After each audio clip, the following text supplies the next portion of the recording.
Thank you for coming here. First of all, congratulations on coming to the right place at the right time, right? So let's welcome Yuyi Morales. And we all are very fortunate to have a masterclass with her at Neve Academy. A little bit of introduction about Yuyi. Okay, so Yuyi Morales was born in Jalapa, Mexico, the city of flowers and springs. After migrating to the US in 1994, she struggled with English and loneliness in a culture foreign to her but found refuge in public libraries. She is now the author and illustrator of many books for children, including the New York Times bestseller Dreamers. Her most recent book, Bright Star also. And she is a 7-time winner for Pura Beltri Award Medal for Children's Literature that portrays, affirms, and celebrates the Latino cultural experience. Other honors include the Americas Award, the Golden Kite Medal, the Christopher Award, the Jen Adams Award, and the Thomas Rivera Awards. In 2015, she received the Callectot honor for her book Viva Frida. Let's welcome Yuyi Morales. Thank you. This is my very first time here in India, and I'm losing my voice. And I always come accompanied with my jarana. This is my jaranita from Mexico. Because when I'm going to a new place and I'm going to speak, it's always good to feel that you are not alone, that you are accompanied. And now that I'm losing my voice and everything, I want to just kind of summon that voice back again so we can have a conversation. So this is my jaranita. I'm going to sing to my jaranita. Jaranita, jaranita, ay, ayúdame a cantar. Jaranita y jaranita, please help me sing this song, so that my voice can be heard, so that my voice can be heard, so that my voice can be heard, and it will get to wherever it needs to go. To the heart of my brothers, to the heart of my sisters,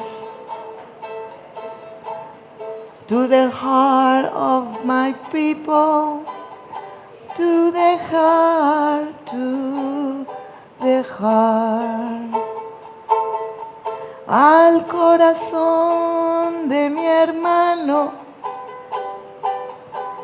al corazón de mi hermana,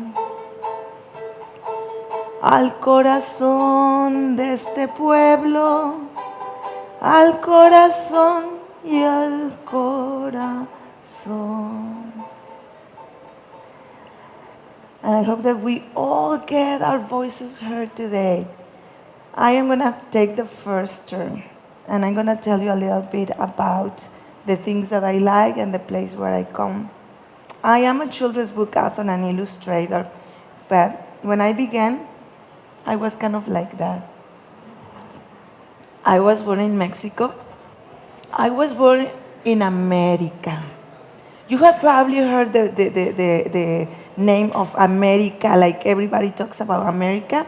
Okay, I was born in America, which means I was born right here. I was born in Mexico. But when I came to the United States, because I'm an immigrant to the United States, when I came to the United States, I started hearing that America, when I will get to the United States, the people told me like, now you are in America, welcome to America. And I was told like, wait, but I was born in the American continent. I always knew that I was American when I was a child, but I didn't understand how was it that this country, the United States, had taken the term Americans only for them. So what I want to tell you is that I am an American, but then later on in my life, I also understood that America is a name given to the continent by European invaders. And because the words are very powerful, and the way that we use the words tell a lot about the world that we want to live in. Now, when I say that I am from somewhere, I say I am from the Abya Yala, which is a name that is given by the Guna language, which means land in its full maturity, and is the name given by indigenous people to the whole continent. So when people ask me now, am I from America? Well, I am actually from the Abya Yala. And when I grew up in Mexico, I always liked drawing. Who here likes drawing? You guys like drawing. I always drew and drew and drew and drew. But all I had when I was growing up were pencils and erasers and paper. And I would copy, and I loved drawing since I was very little. This is some of the drawings that my mother taught me how to make so I could make little girls just like me. And you can see this is the drawing that my mom made. And then the other ones are my drawings. When I was little and I was living in Mexico, we didn't have children's books. I had magazines that weren't exactly for children, and I loved them. I really, really like them. I especially like the way the artists work, because they look so real, but you can see they weren't really for children. I love comic books, comic magazines that we had as we were growing up. But that was my only literature. Later on, what grade are you? Are you seventh grade? You're in ninth grade. What about you? What about you? You are sixth grade. So when I was around 12 years old, I saw for the first time a book that changed everything for me, because then I found an author who wasn't making books for children, but an author who spoke about people like me and experiences like the ones I had in my family. And I love storytelling, and I love making drawings, but there was a time in which I didn't draw anything. You know, I was busy growing up and trying to figure out what was going to happen with my life. And when I was already an adult, I immigrated to the United States. I came as an adult already. I came with my son, who was a baby, and I embarked in a new journey. When I was in the United States, one of the things that happened is that I felt voiceless because I didn't speak English. I only spoke Espanol, which is the language that we speak in Mexico. And there, not yet, I realized that something that I was needing was stories. You know how, like, when we are going through something, maybe it's a difficult thing, if we get together and we're in a group and we start talking and we tell our stories, then we start feeling our connections. Sometimes even we start healing things because we share what we are living, and we hear other people's experiences, and we kind of find a way of understanding our own situation. And when I was in the United States as a new immigrant, one of the things that brought me a sense of path was telling stories. So I began creating books. And I want to show you a little bit of the way that I create books nowadays. I started making books more than 20 years ago. But I want to show you a little bit of my path of my most recent books, because I would like to give an invitation to you. So first I want to show you a little bit of what I do. This is for the story of Dreamers. This is a book and where I decided to recount my immigrant experience. And at the beginning I didn't know how I was going to do it. I wasn't so sure that my immigrant experience, which was that of an adult, could really translate into a book for children. And at the beginning, I even thought like, oh, well, my immigrant story that doesn't have like anything like I put my life in danger walking across the border.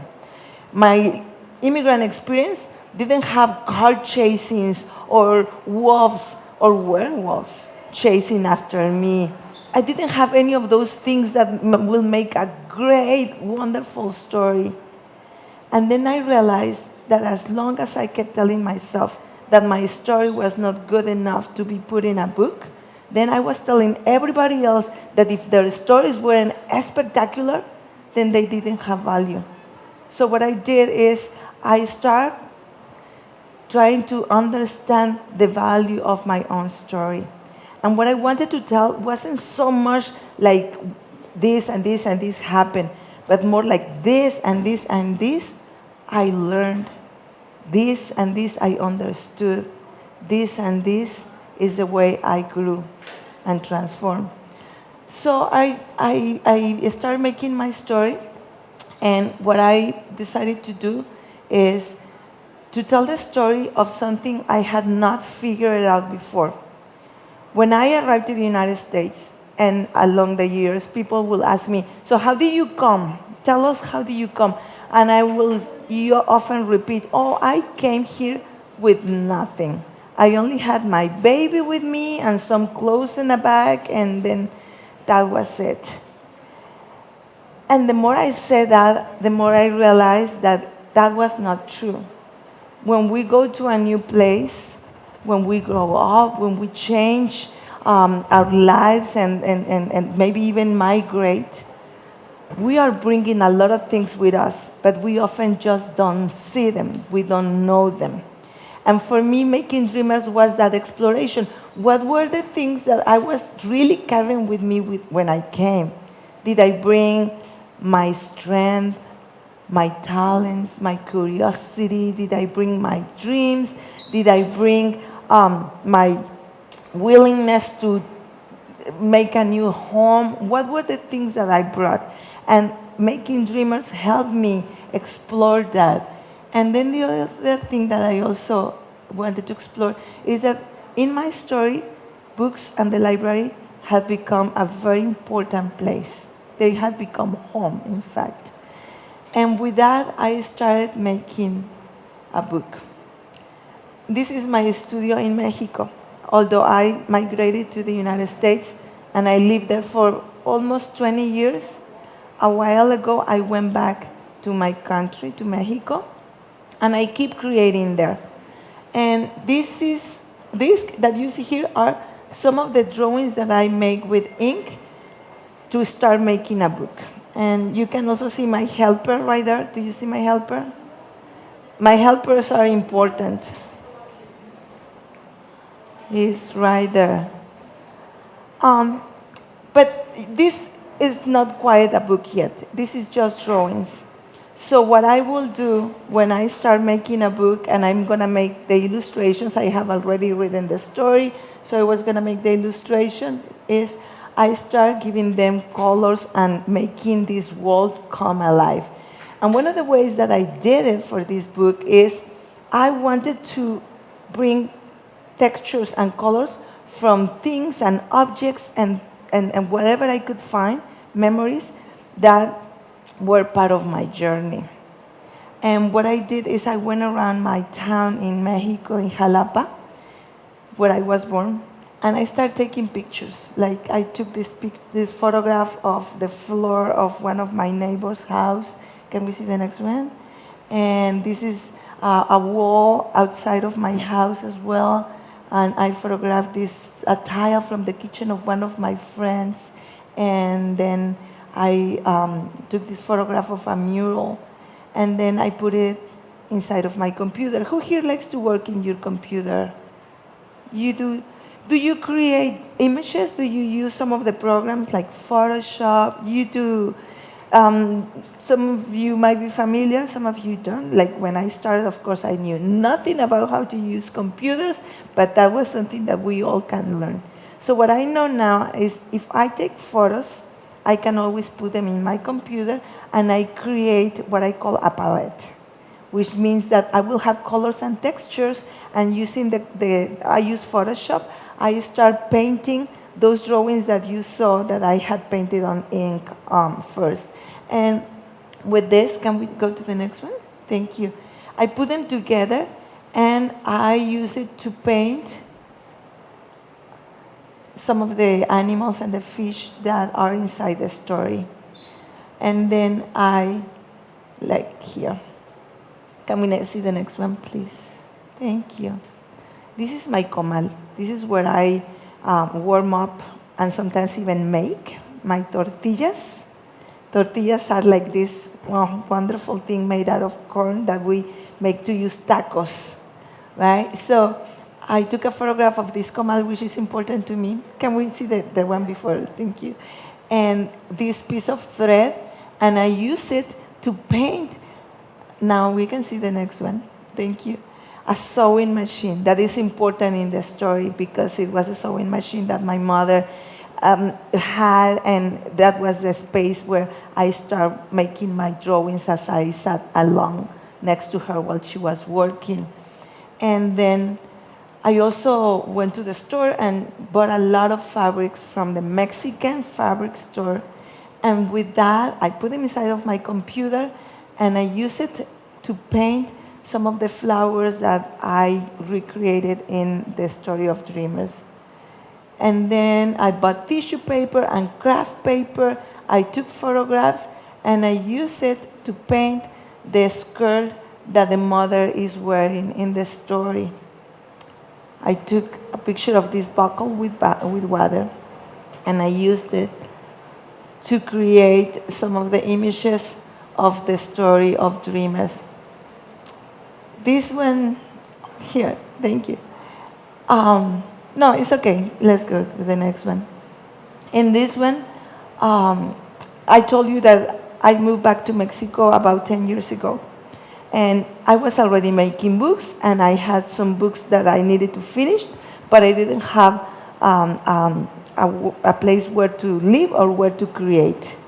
So I decided to buy what I like to call a Mexican ruin, because it was a place where I could not live yet. So I needed to fix it so I will be my artwork place, and some of the walls had to come down. And when they came down, I saw that they were made out of these bricks that were very old and were handmade. You don't find them anymore in the houses unless the house is very old in Mexico. And with that, would you like to see what I painted by photographing those bricks? I painted the skin of my characters in the story of Dreamers. I also, let's see the next one. This is a photograph of my son, who is actually here, but he's not as little as he used to be. If you recognize him, you let me know. And when we went to live to San Francisco, it felt very strange and foreign to me. But in San Francisco, there is a celebration that is called Carnival. Carnival in San Francisco. And that's where all the different cultures, especially cultures coming from South and Central America, they get together and they party in the streets. We have parades. And I joined a troupe with my son, and we didn't have our outfits to participate, but then I bought myself some fabric and some finger paints, and I painted these pants and this outfit for my son so we could parade. I took a photograph of this outfit because that was something that in my journey signified that I had found home. I remember when I paraded with this group, I felt like San Francisco was finally giving me a space to be and express myself, and it felt like home. So I took a photograph of this, I scanned it and put it inside of my computer, and then I used it to paint the pants that this little child is wearing inside the story of Dreamers. And then when I was very little because I was the first woman, girl in my family. My mother thought it was very important that I learn to do girl things. And she taught me how to embroider. I'm glad that she taught me. I hope that it is not only girls who learn to do that because it's such a great way to create and to express ourselves. So I'm not so good, but I like doing it, and I embroider also on fabric so that I could bring those images into telling the story of dreamers. Can we see the next one? Like right here. And can we see the next? Yeah, those are the drawings that my mom kept that I used to make when I was little. Um,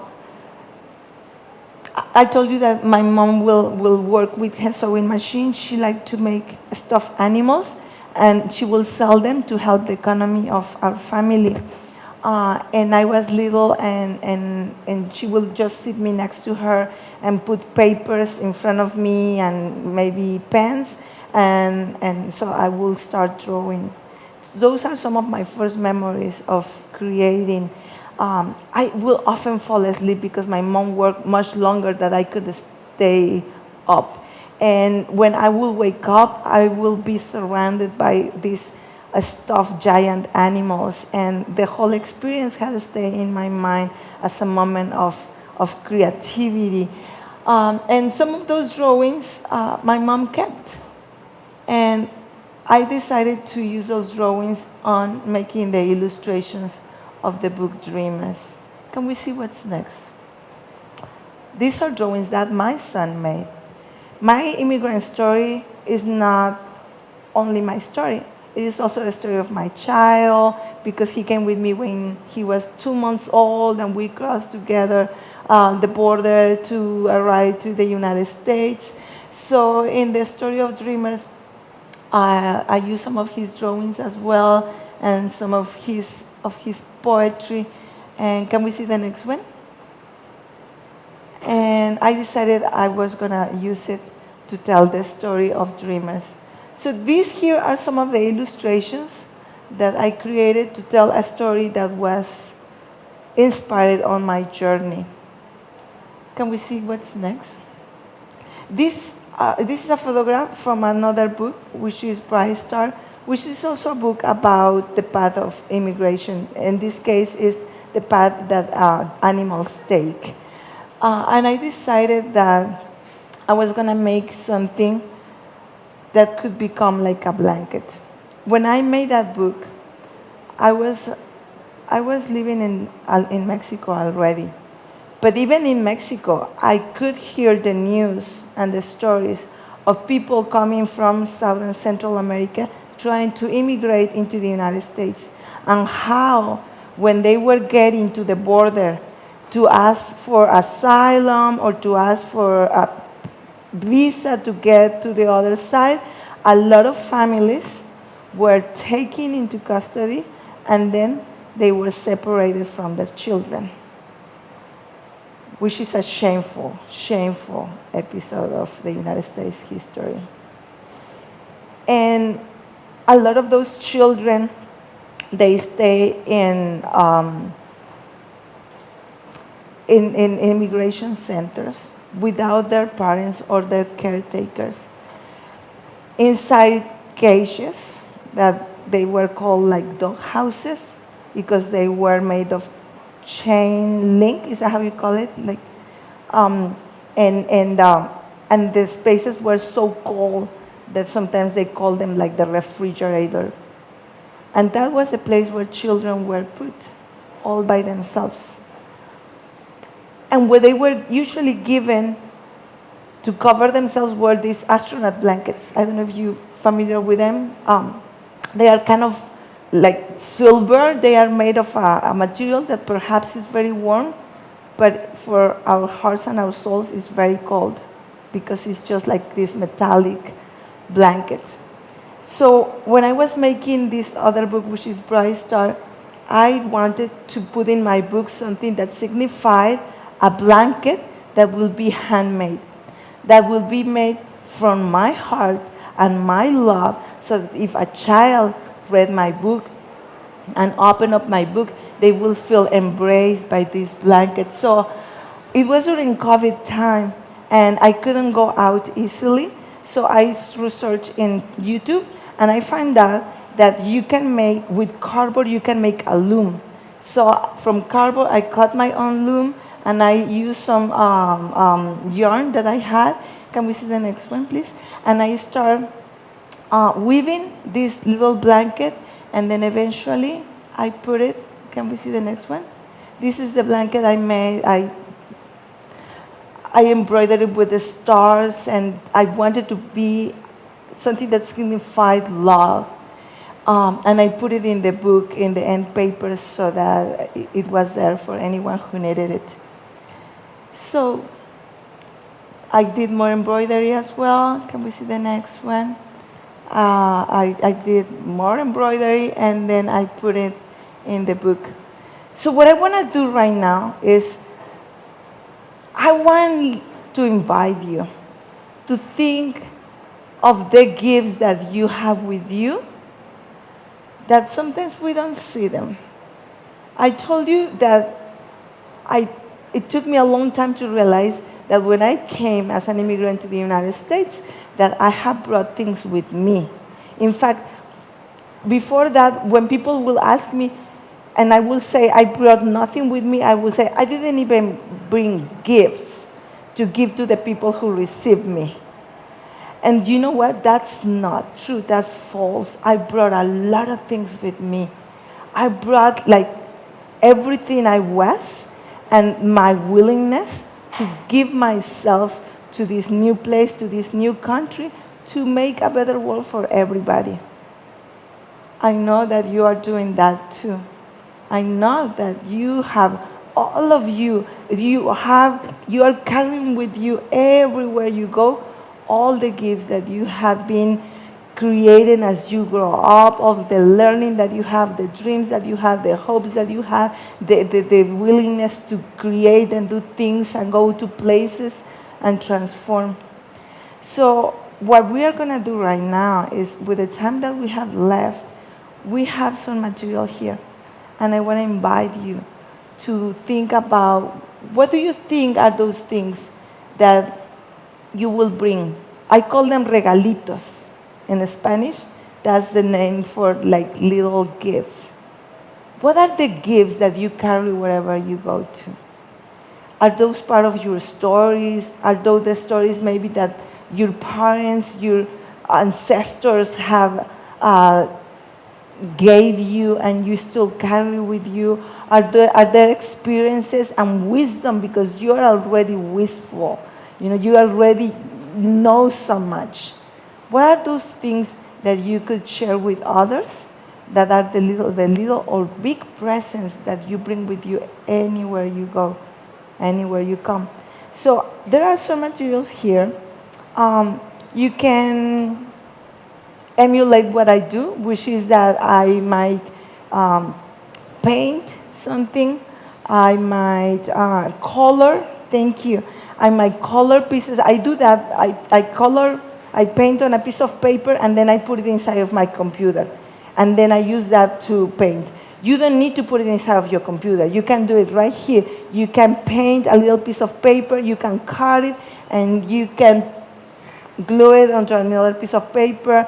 You can make your own drawings. You can use words. You can use no words. You can use empty spaces, whatever you want.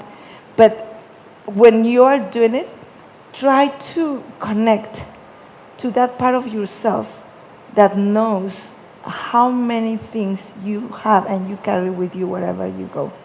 So would you like to come and take on this invitation? Here are some materials, and we have scissors, and let's do it. Oh, there are more glue sticks here. Thank you. And I was going to tell you something that I have learned through the years, is that sometimes it's hard to say okay, I have an idea and I know what I'm going to do, because most of the time when I am creating, I have no idea what I'm going to do. I just no idea. And one of the things that I have learned, thank you, is that try to start little. Try to start really, really small. And if you don't know what to write, just write anything. If you don't know what to paint, just put some color on the page and see where it takes you. What I have learned is that one word calls another word. So maybe if you don't know what to write and you don't know you don't have a whole story, put just one word, the first one that comes to you, and write it down and see if that calls another word and then another and another. If you don't know what color to use, what to draw, I like to make a circle, I make a line, it doesn't matter. But if you start moving your hand, you breathe, your heart is pumping, your body already knows what to do. Just follow it, and see where it takes you.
¿De dónde viene este son tan vestidito de nuevo?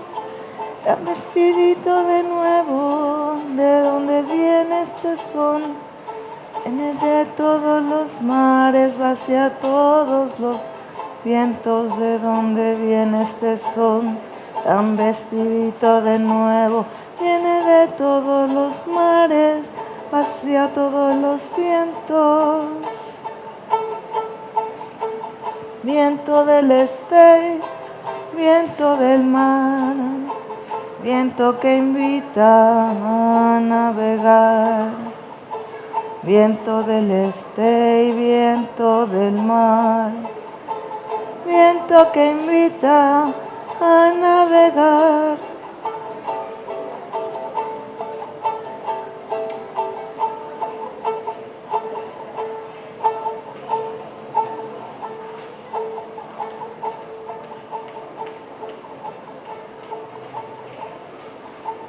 El viento en el horizonte está encendiendo una hoguera, está encendiendo una hoguera, el cielo en el horizonte.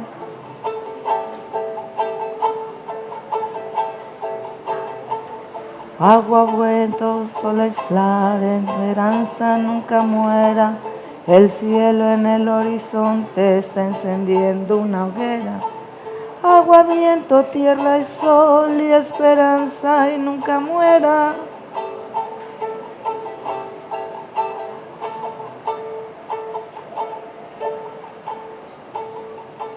Viento del este y viento del mar, viento que invita a navegar. Viento del este y viento del mar, viento que invita a navegar.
Viento del este, viento del mar, viento que invita a navegar.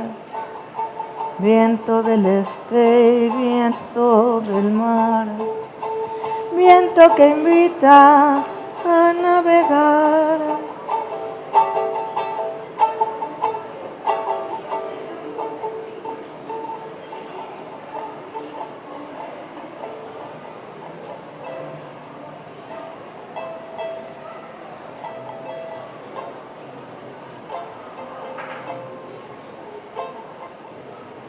We have about 5 more minutes for this session, not for your creativity. And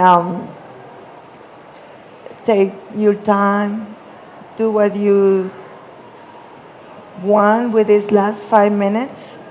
And you can take it home and continue, create something new, whatever you need to do. This is just the beginning.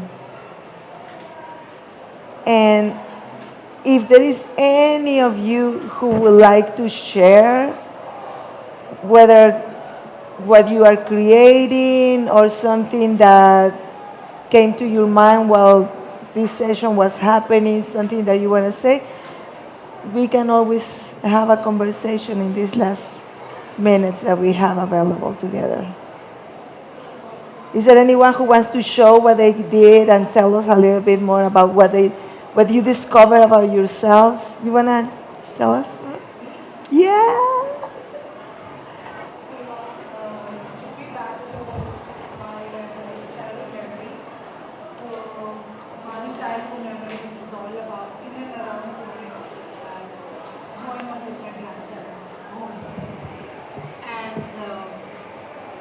It's very special and dear. So, like my good friend said, a quilt of my memories.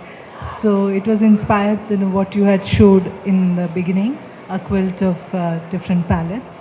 So this is my ancestral home supposed to be. This is my version of it. And she was very fond of cooking.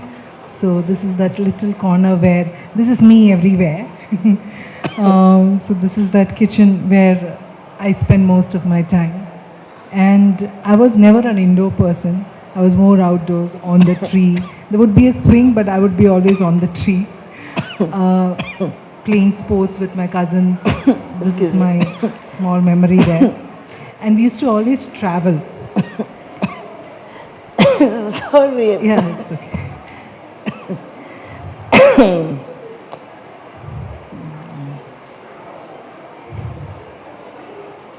So, sorry, I interrupted. So we used to travel a lot. My grandparents loved traveling, and they used to tag me along wherever they went. So that's how even now they always say I'm bit by a travel bug. So this is how it is, and it was very colorful and it was very beautiful. I'm not that good with drawing, but this is what it is. Thank you. Thank you. Anybody else wants to share? I put together a silly little collage. I am a professional illustrator, but it's not often that I get to sit and play with things and make things that maybe don't look so good, but feel nice. And you said, what are the little gifts that we bring? So I assembled me piece by piece, and I ended up thinking about what I appreciate about each of the pieces I put together. I love my feet because they make me dance, and I love my hands because they make things, and I love my hair because it helps me feel like myself, and so on. So as I put together every piece of myself, I thought a little bit about why I'm happy to have that part of me, and that was it. It was a very lovely chance to be able to do this and to listen to you. I loved looking at your work and how you're bringing all of this texture and emotion into it. Thank you. Thank you for sharing. Anybody else? Specific, like I just drew like a couple of flowers and leaves and two eyes. It's not something that I really thought about, but I just drew whatever I like to draw, and I think, yeah, that's what I bring. Thank you. Ma'am, what have you drawn? I see something you have cut out. What does it tell us about you, or any memory or any connections that you have drawn from the session? So I think as you were talking about things that you had in your childhood and things that you were surrounded by, that sort of brought me back to this one. I've made a very interesting version of it, but this bunny that I had that I was very attached to, that's been through a lot. It's been through the dirt, it's been in the water, it was used as a duster at one point, but I think that's what it took me back to, and that's what I tried making, which was very nice. Nice, no? I mean, so many personal connections they are making, and very nice. Thank you, everyone. Thank you, Juji, for an insightful session, and I'm sure there are so many takeaways for all of us. Thank you. Thank you.